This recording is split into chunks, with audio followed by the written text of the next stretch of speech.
Every act of political violence is heartbreaking, and every act of gun violence is a tragedy. That's why Democrats have been fighting for decades to fix our broken gun laws, which have turned gun violence from a problem into a full-blown epidemic. After Charlie Kirk was shot and killed today, instead of treating it as the tragedy it is, MAGA seems to be using it as a political tool.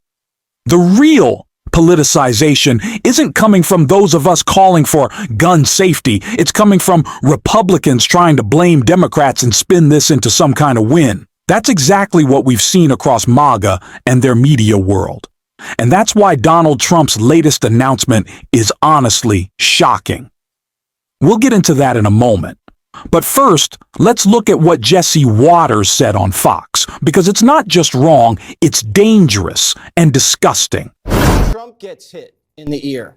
Charlie gets shot dead. They came after Kavanaugh with a rifle to his neighborhood. They went after Musk's cars. They just shot 2 Jews outside the embassy. Think about it. Scalise got shot, barely survived. It's happening. You got trans shooters. You got riots in LA. They are at war with us. Whether we want to accept it or not, they are at war with us. And what are we going to do about it? How much political violence are we going to tolerate? And that's the question we're just going to have to ask ourselves. Now, Charlie would want us to put as much pressure on these people as possible. Dana nailed it. This is unacceptable and has to stop. And it has to stop now. And everybody's accountable. And we're watching what they're saying on television and who's saying what. The politicians and the media and all of these rats out there. This can never happen again. It ends now. Greg's right again. This is a turning point, and we know which direction we're going. Violence has already been committed, and right now, we don't know the reason. The alleged shooter is in custody, and that's all we know at this point. Motives should be left to investigators and the courts. That's how our system is supposed to work. But Jesse Watters choosing to stir anger instead of calm shows exactly where MAGA wants to take this. They're framing it as if we're at war with each other, not trying to lower tensions. They're using this tragedy to act like they suddenly care about crime when clearly, as we saw this morning before Trump even spoke, they don't. No, I just have a question for my colleague from the state of Louisiana, because I'm curious as to where your bill is. Louisiana is the state with the second highest rate of deaths in this nation. You are more likely to be shot standing on a random street in your state than you are in Washington, D.C. So my question is, where's your bill for the occupation of the state of Louisiana to keep your people safe, if you're at all sincere in this? Gentlemen, yield for an answer. I yield for an answer. I support state rights. I'm a constitutionalist. But not D.C.? Stand by. As a constitutionalist, I support my state, my sovereign state's legislature, which is doing everything it can to push back upon the crime rate of the Democrat-controlled cities. Okay, so I'll take my time back. I'll take my time back. If you remove That's the rules. the crime stats That's of the New rules. Orleans, I'll take my time back. I'll take my time back. So you only invoke the rules when other people are speaking, not when you're speaking. Okay. That's your time. I agree with you. Look, I'm for state sovereignty. So what do you think about California? California is not where I live. You asked me about my state. See, you only care, and I'll reclaim my time. I'll reclaim my time. I'll reclaim my time. I'll reclaim my time. I will reclaim my time. The gentleman will stop speaking. I will reclaim my time. You're more likely to be shot standing in a random street in your state in Louisiana than anywhere in Washington, D.C. And you're here because you're lapdogs to the President of the United States, who during the election last year, we said time and time again, I reclaim my time. Down, Mr. Chairman. All right, hold on. My colleague just called me a lapdog for the President of the United States. I move for his words to be taken down. A second. We'll stand in recess for a second here. We will.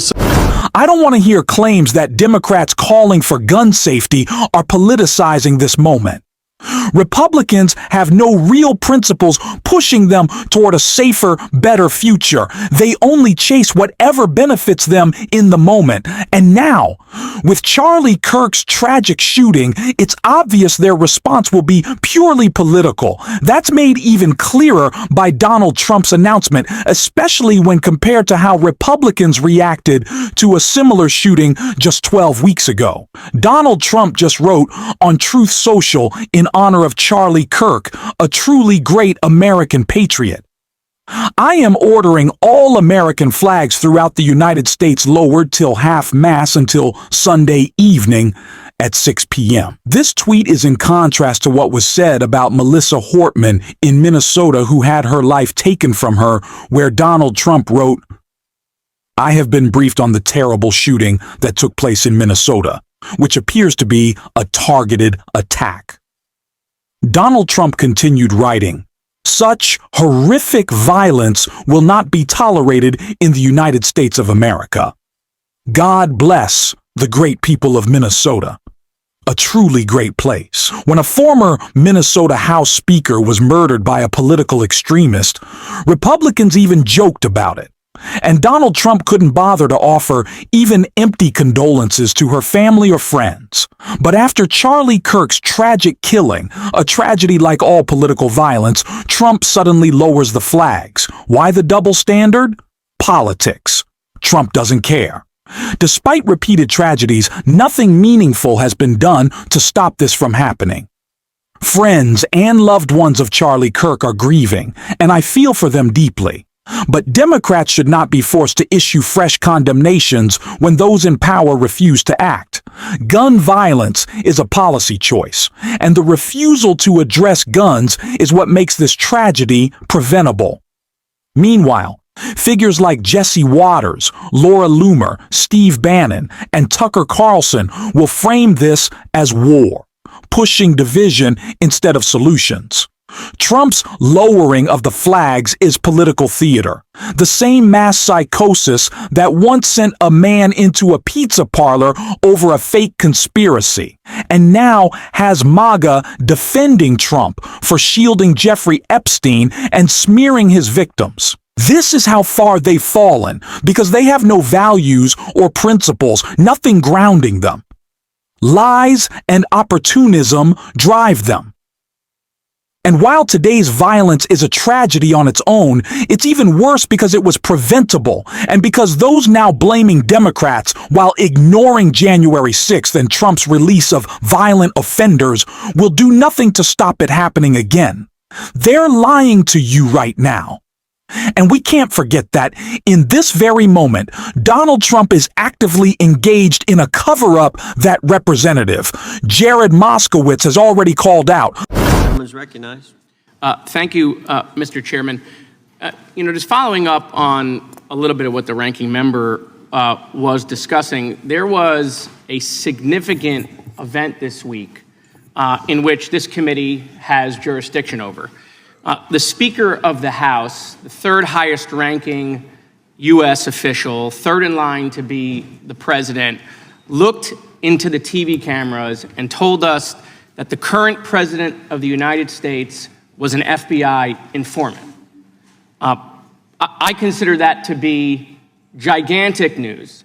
And I'm just curious, have we reached out to the FBI, to Kash Patel, to confirm whether the president was at any time an FBI informant? I only say that because the Speaker of the House obviously gets significant briefings. He gets briefings that we do not get as regular members. And so I think this is something that we need to hear definitively. Before Kash Patel comes, we should clear up, maybe that we should send a letter to him to find out if the president was an informant. And if he was an informant, is that because he was working with the FBI after he was hanging out with Jeffrey Epstein?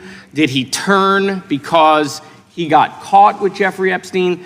When you're an FBI informant, there are lots of questions about how you became an FBI informant. And then how long was he an FBI informant? When did his service to the FBI stop, being a member of the deep state? When did he stop doing that. I mean, look, if a regular member had said this, I would discount it. But the Speaker of the House is the one who said it. And then he said afterwards, well, I may have misspoke. Well, what was his misspeak? Instead of informant, did he mean agent? I mean, what is the misspeak for informant? I mean, I don't know another word that we use when we're describing an FBI agent or FBI informant or undercover. I mean, what was the misspeak here? And if he was lying then, is he lying now? I'm just confused. Perhaps maybe the Speaker should come to our committee and tell us what he meant when he said that. It's just... Point of order. I'm still speaking. Mr. Chairman? I'm still speaking. Is there a bill or an amendment on the floor? I strike the last word. I'm allowed to finish my... The gentleman from Florida has the time. He's speaking, I think he's speaking about the bill. Well, he's not really speaking about the bill, but he's recognized to speak about the bill. Well, he's just been interrupted for about 30 seconds. I'd ask that it be added back onto his... Can we move to restore his time? That was a completely improper interjection. Time is stopped. We'll give him plenty of time. I'm usually good about that. Well, thank you, Mr. Chairman. I appreciate your indulgence, and I'm only bringing it up again because this committee is the committee of jurisdiction over the FBI, and I don't think in the history of this country we've had a Speaker of the House say the president was an FBI informant. I mean, that's a dual role if I ever heard one. And so I just think we have questions, Mr. Chairman, and on a bipartisan basis. Maybe the answer is no, he wasn't an FBI informant, and that's fine if the answer is no. I just think we need to hear from the FBI. The Speaker has confused the American people whether Trump was working with the FBI against Jeffrey Epstein because he had information about Jeffrey Epstein, because he was there for a long period of time, and then got turned maybe by the FBI. I mean, did Trump ever go undercover? I mean, these are questions that... I understand some may feel I've made this too political today, but I don't see it that way. When lives are being lost and when it's preventable, this isn't about politics, it's about saving people. I'll keep talking about that here. If you'd like to support our work, hit the subscribe button because I'll keep bringing you updates on this story.